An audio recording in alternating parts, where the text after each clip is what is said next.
Hello, and welcome to Lit by Moonlight, where it's not a phase to cry over a broken watch. Today, we are beginning our weekly reviews of HBO's adaptation of The Last of Us, starting with episode 1, When You're Lost in the Darkness. Whee! Nothing bad happens at all! I'm not lost in the darkness, you are. We begin this week's episode in Austin, Texas, where we meet Sarah Miller and her father, Joel. In 2003, Joel's birthday turns into a day of reckoning when an outbreak of a mutant fungus turns infected people into zombie-like creatures. As Sarah, Joel, and his brother Tommy attempt to flee the infected zone, Sarah is shot by a U.S. soldier and dies from her injuries. 20 years pass, and the episode shifts to an apocalyptic Boston quarantine zone where Joel and his friend Tess now work as smugglers. Their search for a car battery turns into a larger mission when Marlene, a leader from the resistance group known as the Fireflies that is opposing the quarantine zone authorities, asks the pair to smuggle a young girl, Ellie, to the Massachusetts State House where other Fireflies are gathered outside the quarantine zone. The episode concludes with the revelation that there is something special about Ellie, whether it be that despite being infected, she has shown no signs of aggression like other human hosts to the fungus, or that her very existence prompts memories for Joel of his Sarah.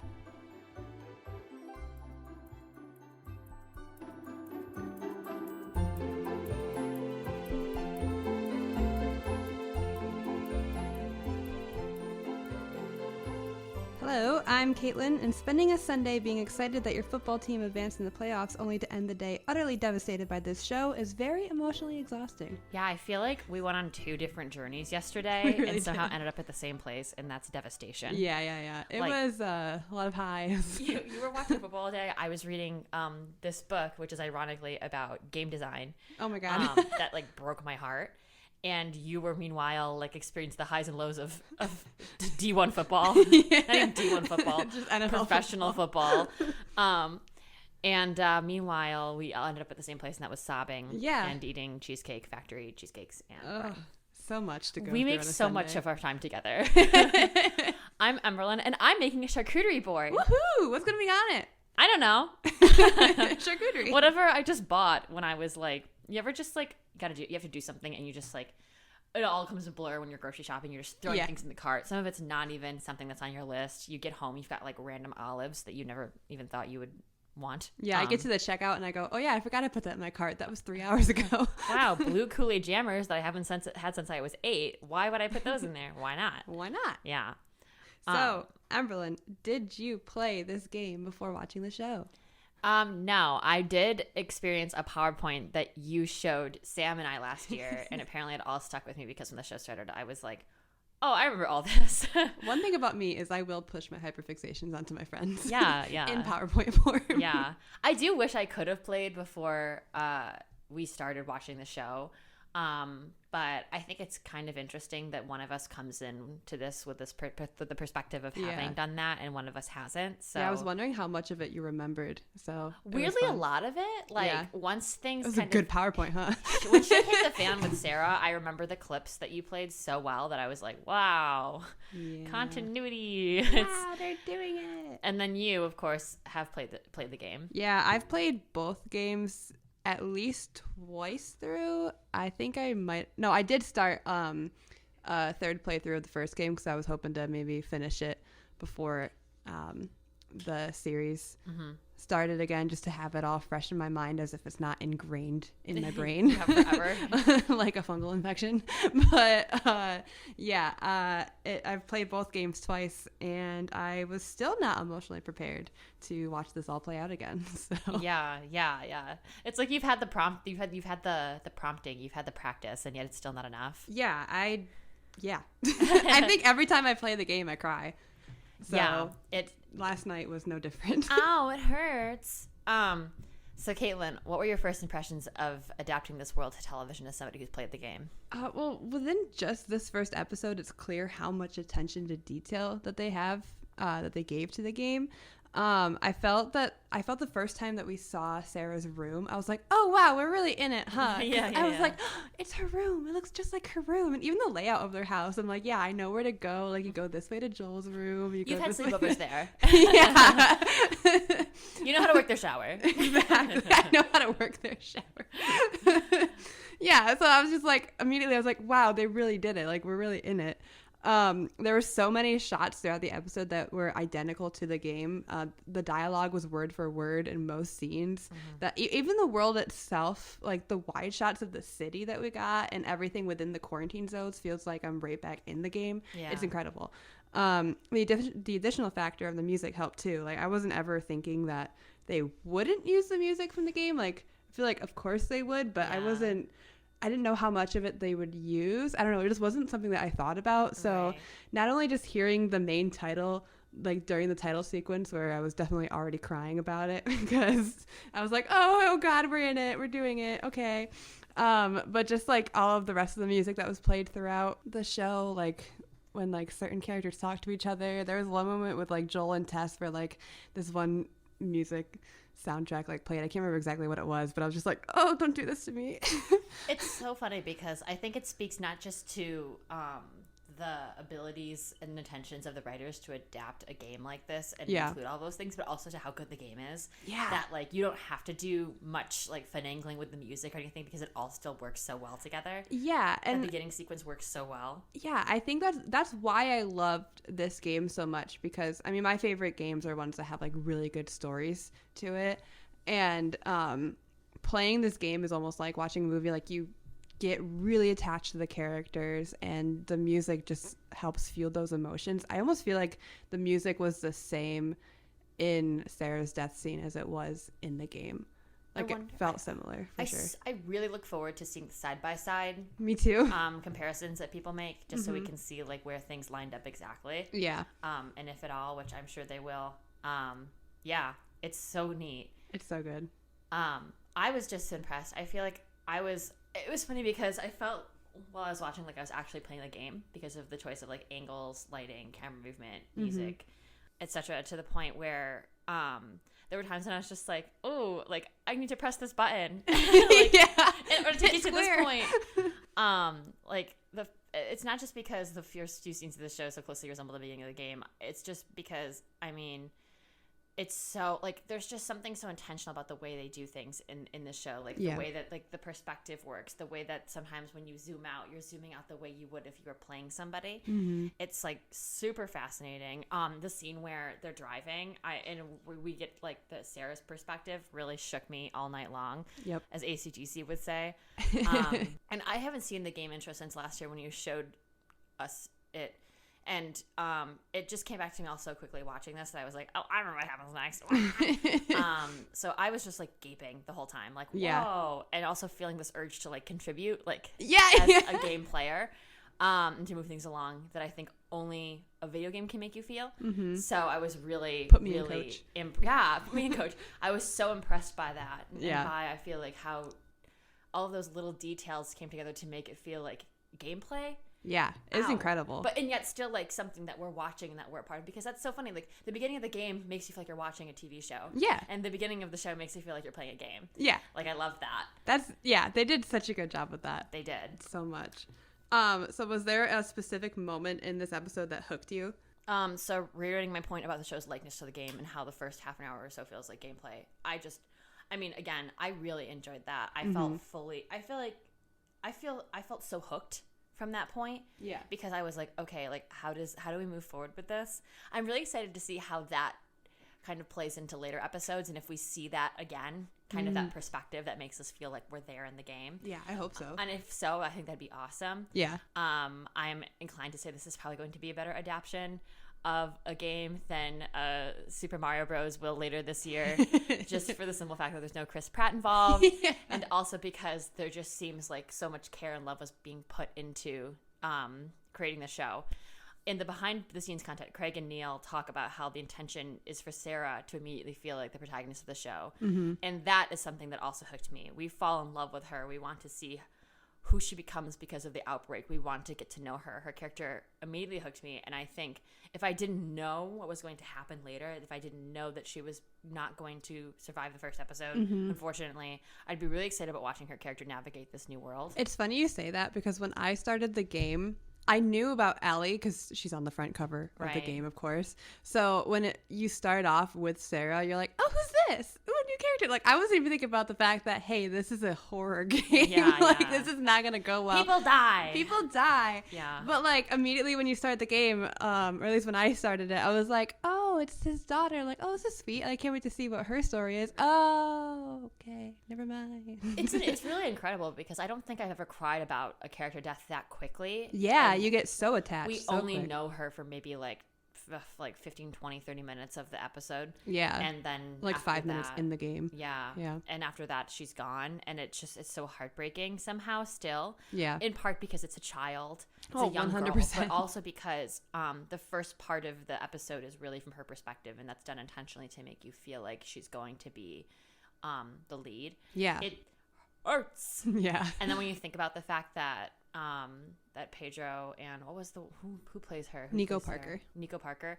Like they didn't really practice that scene before they went in for the first take. Yeah. Is like horrifying because you can tell that there's just so much adrenaline coursing through both of them as they play these characters, and that there's so much feeling between them. Mm-hmm. And they have this immediate chemistry and connection that's immediately severed. It's like devastating to watch. Devastating. And then giving a special shout out. I know I've been talking for a while, but I feel like I have to mention Pedro Pascal. I think when we fast forward to 2023 and we see him turn around for the first time, I think I almost like self-combusted on the couch. Like you almost had my blood and guts all over you, because when I looked into that man's eyes, I was like, he's real. Like move over, Anderson Cooper, new silver fox on the loose. Right?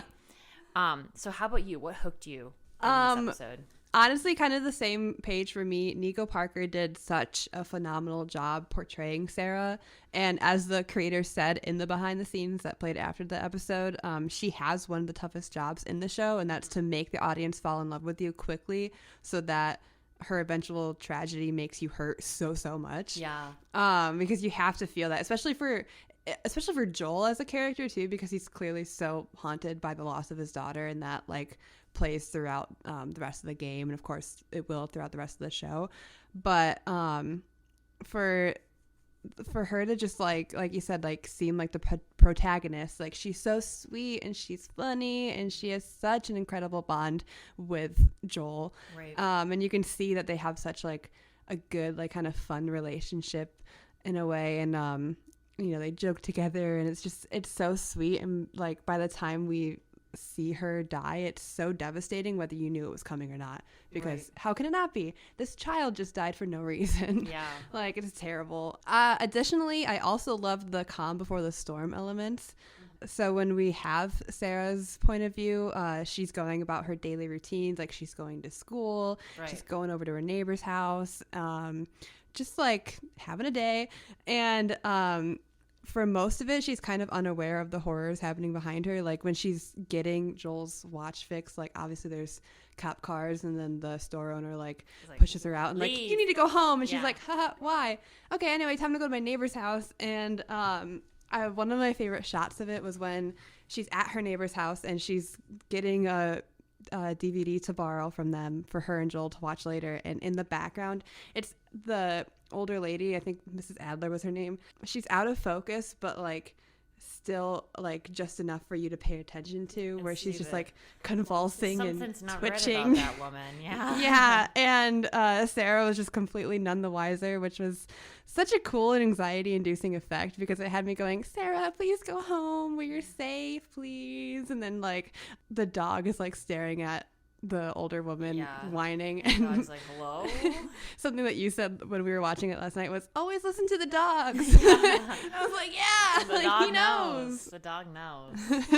So did you have a favorite quote from this episode, Caitlin? I really loved when Ellie told Joel later in the episode that Wake Me Up Before You Go played on the radio while he was sleeping, to figure out the code for 80s music that he had, because he's got like a code with Bill and Frank that like 60s means nothing new and 70s means supplies coming. I can't remember exactly what it was, but she didn't know what the 80s meant, and so she tricked him saying that there was like that song played to figure out that meant trouble. And that interaction just felt so in character for them. Not that they were ever out of character, but like I like watching that. I was like, yeah, that's them. Like she tricked him, and Ellie's so similar to Joel in so many ways, which I find really fascinating as their character dynamic, and just like to see a glimpse at what their dynamic can be later on was really nice to see in these first few moments of them like being together. So I really, really enjoyed that moment. Yeah.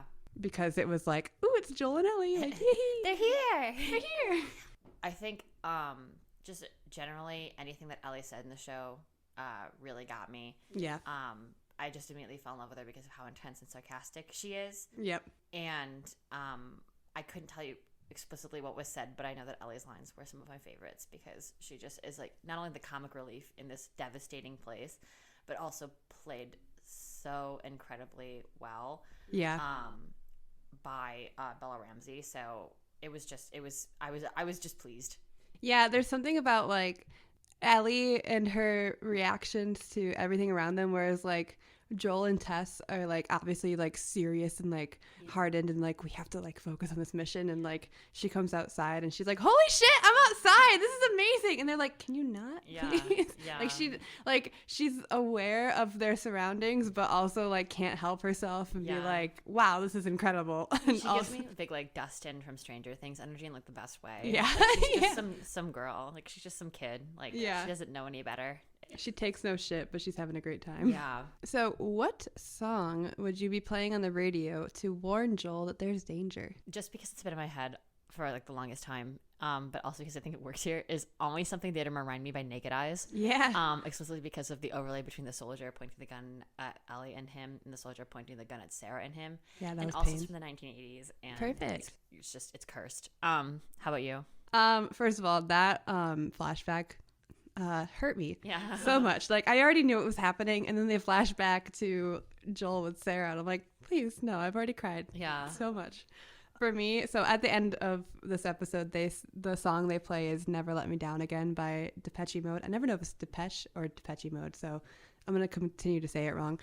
But that plays, which was brilliant in its own right. But to stay on theme with this particular band, I would play their song Enjoy the Silence, which is from 1990, so it doesn't fit Joel's code. But this song has always felt a little haunting and creepy to me in a way, where I feel like if you heard it coming from an old radio somewhere in the distance, you would feel uneasy by it.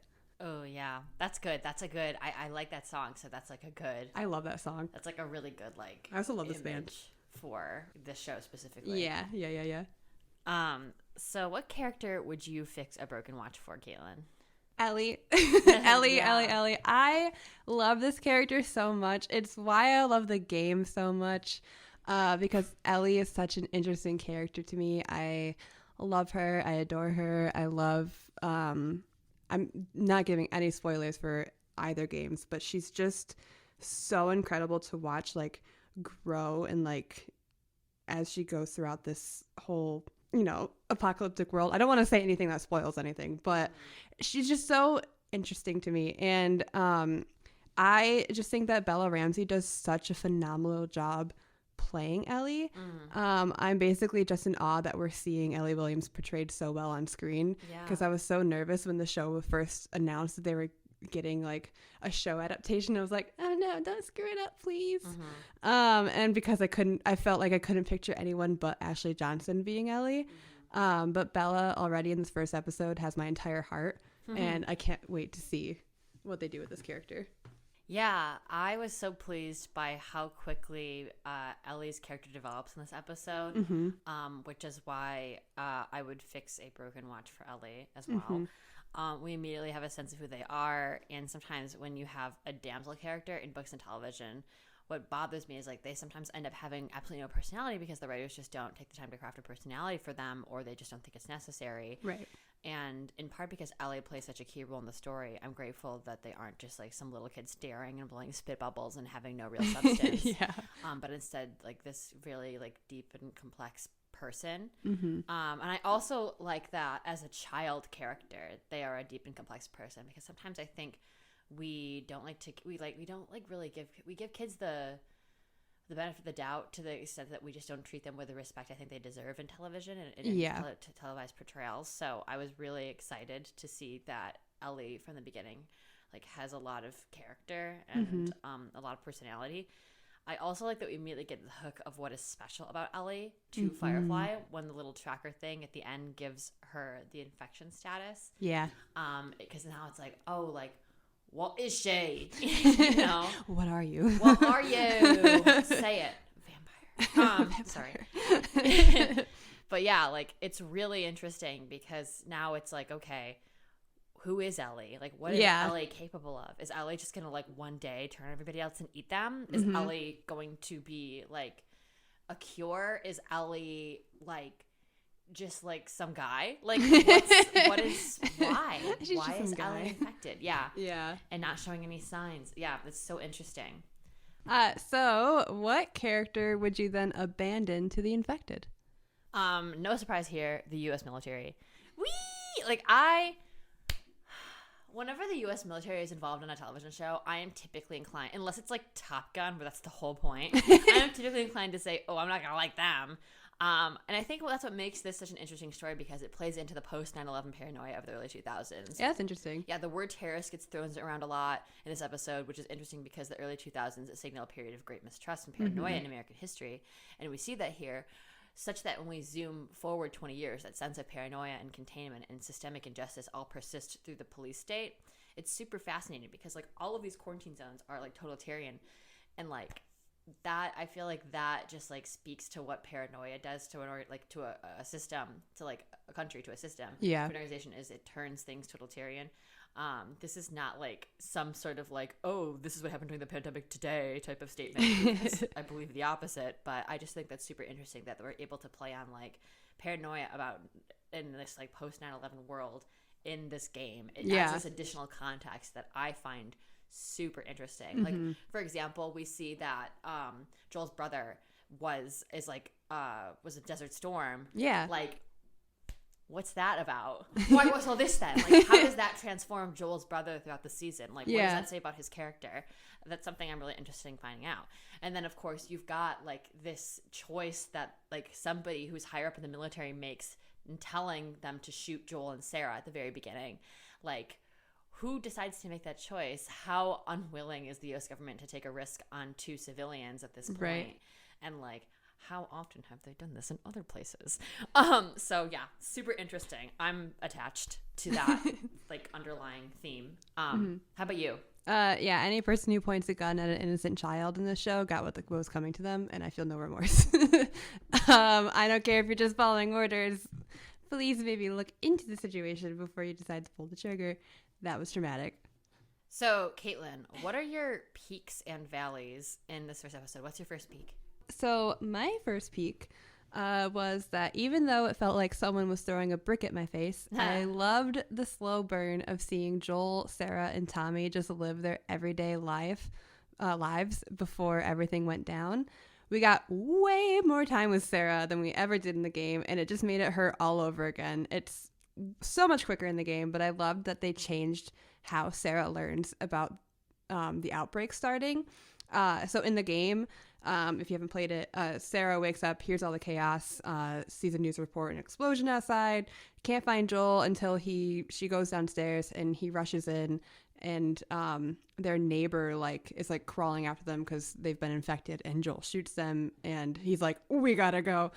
And but in the show, I love that she leaves the house to go over to their neighbor's place, because even though like I know that's not how she dies, and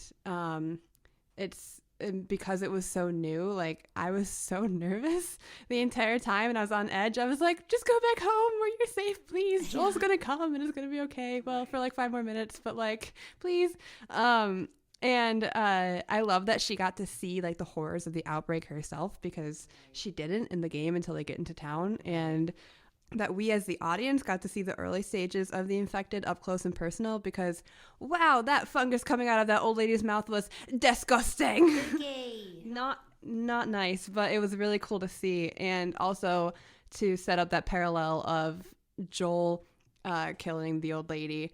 who was infected to parallel when he kills the one Fedra officer later on was really interesting to me.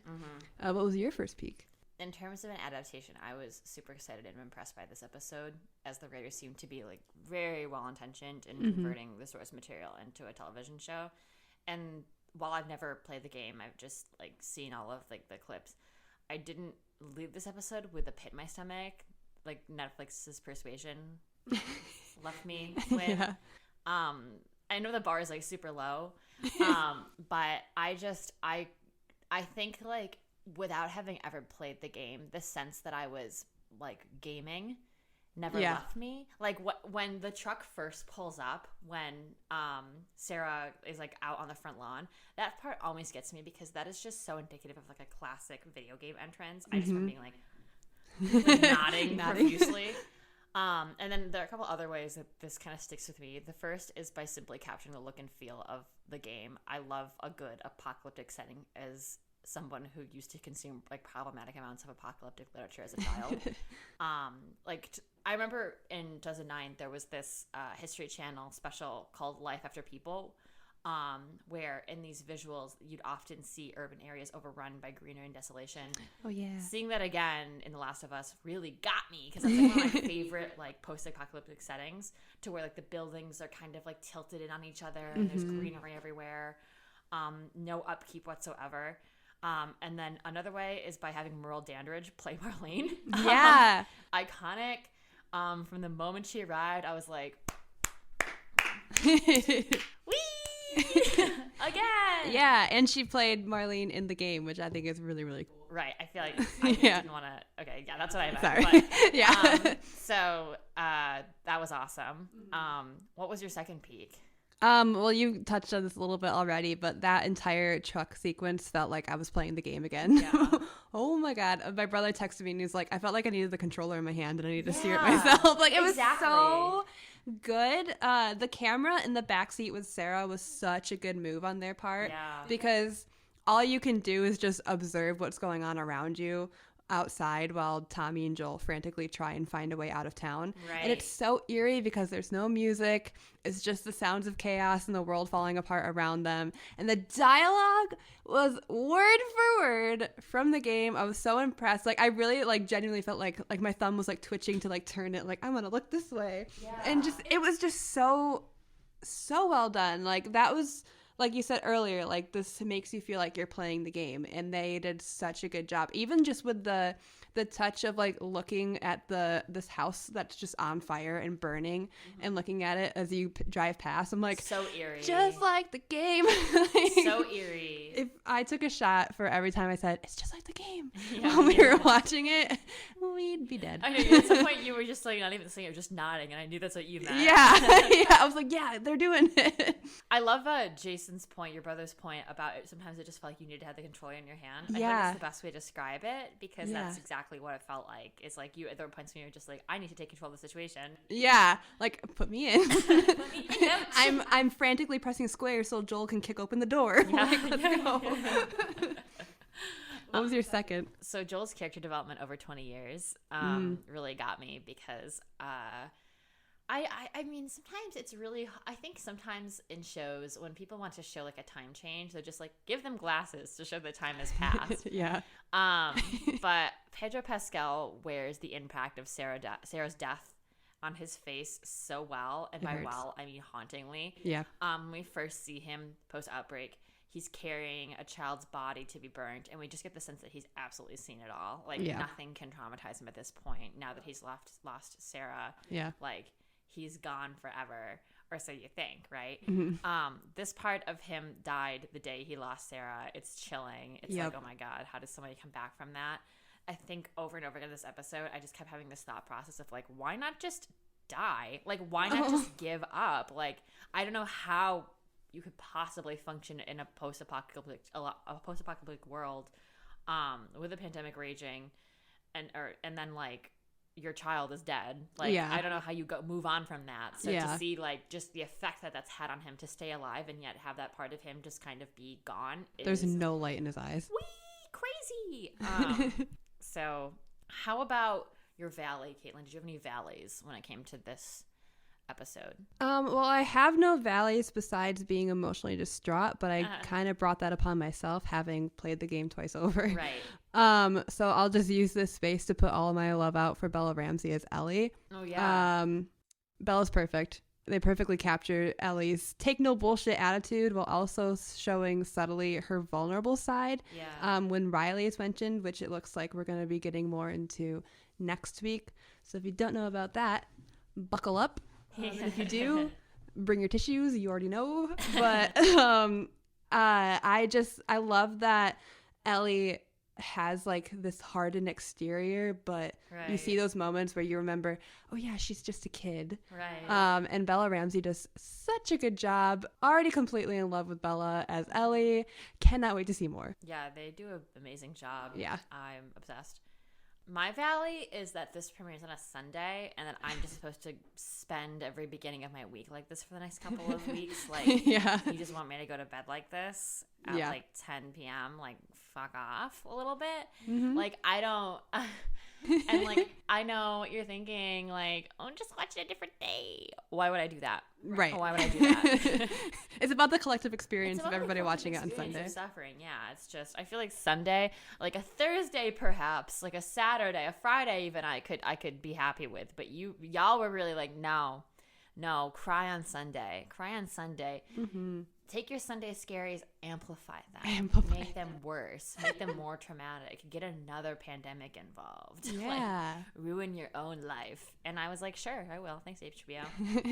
Thank you so much for this. Yeah, and that's my run of always saying I have nothing like bad to say about the show, about this episode. I really enjoyed it. I thought it was great. So, given that you thought everything was great, on a scale of 1 to 5 times that we cried while watching this, how do you rate episode 1? I'd say 5 because I do think we actually cried like 5 times. Yeah, we did. Like, if we were gonna rate it, okay, that's one thing. If we were gonna count the number of times we've cried, definitely 5+. Like, yeah.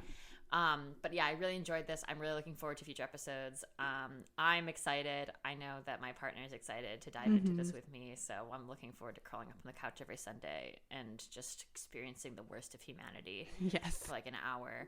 How about you? I also have to give this a 5 because of how well this first episode captures all of the feelings that the video game gave me. Aesthetically, I believe it's also perfect. Like, it really looks like the set designers looked at images from the game and copied it perfectly for the television medium. I'm already so satisfied with how the show is staying faithful to the game, but also giving us new scenes that only seem to further develop the characters and the world in the way that we couldn't necessarily get with the video game, because video games try to be a little bit more fast-paced because you want to just like kind of get on with it. But we get to spend a little bit more time with these characters. So I have high hopes for this show, and I look forward to getting my heart ripped out every Sunday night. Whee! Whee! Sunday night scaries! Woohoo!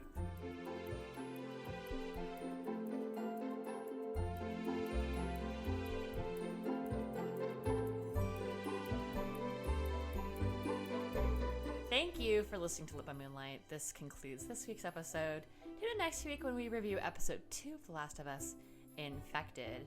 Woohoo. And if you like watching other HBO Max shows with us, please join us for our Flag Means Death reviews that are also taking place at this time. Every Thursday. Every Thursday. Spotify, Apple, Google, Stitcher, YouTube. Everywhere. Follow us on social Square, media. You'll see us broadcasting. Go to Yankee Stadium. We're on the screens there. Go to your international satellite station. Like, you can't go there, but like, say you were going to, know that we're being broadcasted. We're there. Vis-a-vis satellite. Vis-a-vis. Yeah. Yes. All right. Goodbye. Bye.